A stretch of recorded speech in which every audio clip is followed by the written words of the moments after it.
and the story he will be reading is Hitchhiker's Guide to the Galaxy. From this story, we're left with questions.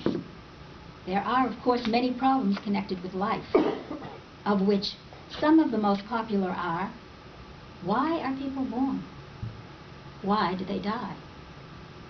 Why do they want to spend so much of the intervening time wearing digital watches? Today, Paul will read a story that will address some, or perhaps only one, or perhaps even none of these questions. It is a story that may be familiar to some, but will not, and will be new to others. Please help me welcome Paul Krause. Thank you, Madam Toastmaster.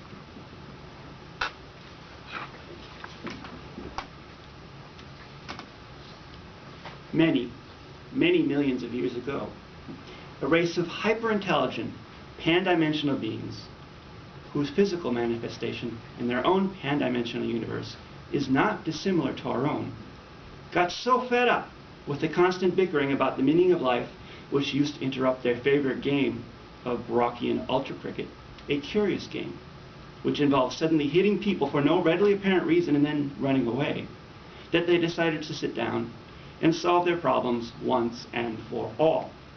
And to this end, they built themselves a stupendous supercomputer, which was so amazingly intelligent that even before its databanks had been connected up, it had started from "I think, therefore I am," and got as far as deducing the existence of rice pudding and income tax before anyone managed to turn it off.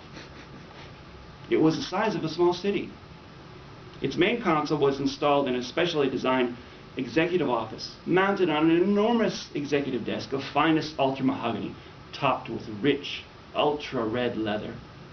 The dark carpeting was discreetly sumptuous. Exotic pot plants and tastefully engraved prints of the principal computer programmers and their families were deployed liberally about the room, and stately windows looked out upon a tree-lined public square. On the day of the great on-turning, two soberly dressed programmers with briefcases arrived and were shown discreetly into the office. They were aware that this day they would represent their entire race in its greatest moment, but they conducted themselves calmly and quietly as they seated themselves deferentially before the desk, opened their briefcases, and took out their leather-bound notebooks. The names were Lunkwell and Fuchs.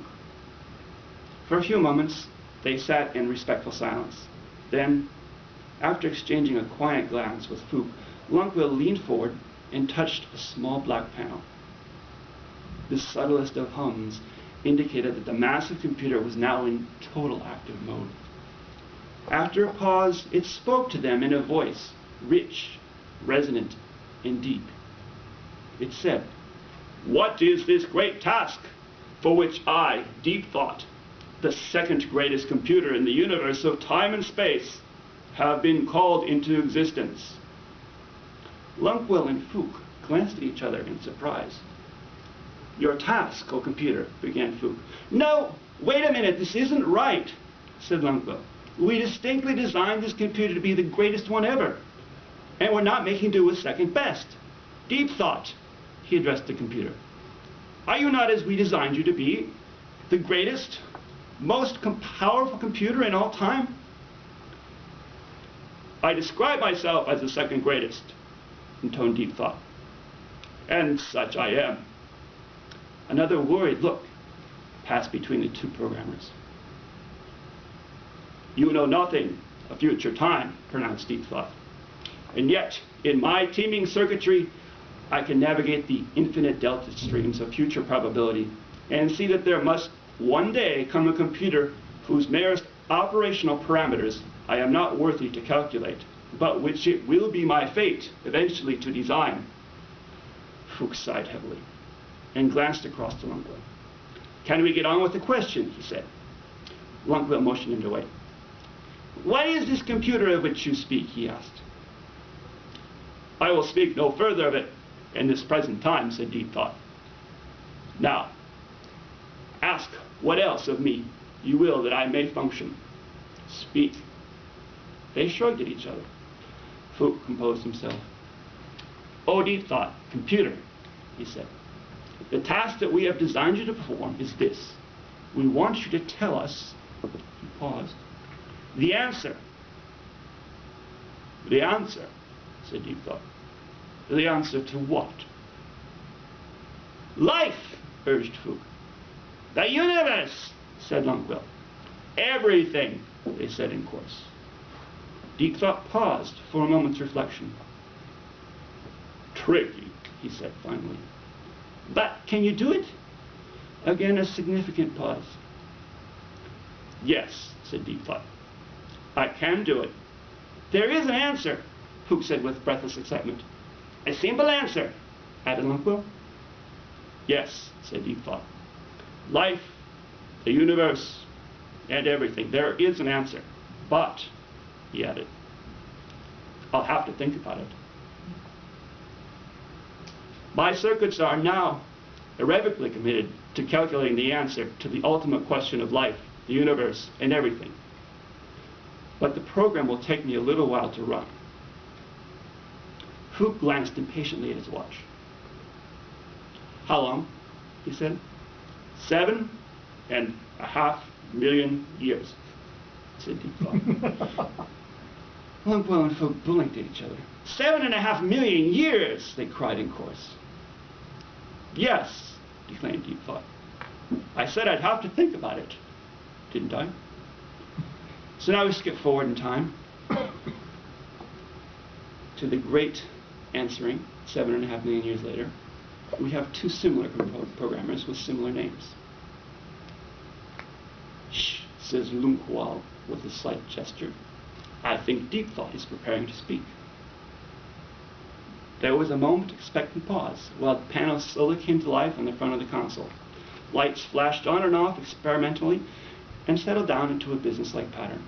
A soft, low hum came from the communications channel.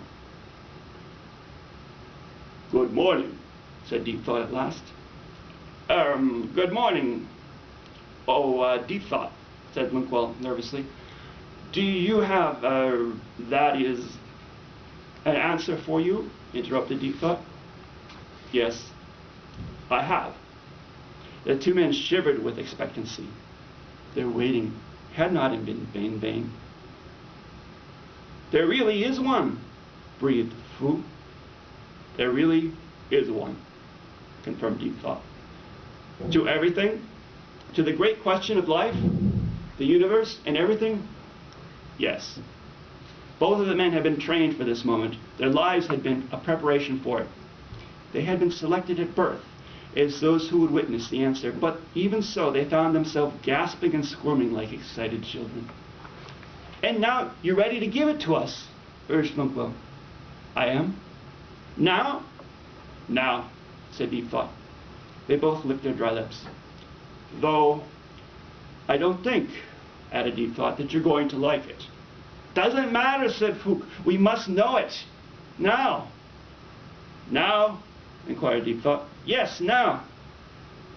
All right, said the computer, and settled into silence again. The two men fidgeted. The tension was unbearable. You're really not going to like it, observed Deep Thought. Tell us! All right, said Deep Thought. The answer to the great question, yes, of life, the universe, and everything, said Deep Thought. Yes, is, said Deep Thought and paused. Yes, is, yes, 42, said Deep Thought with infinite majesty and pomp. Remember, Toastmasters, your dues are due today, $42. Thank you very much.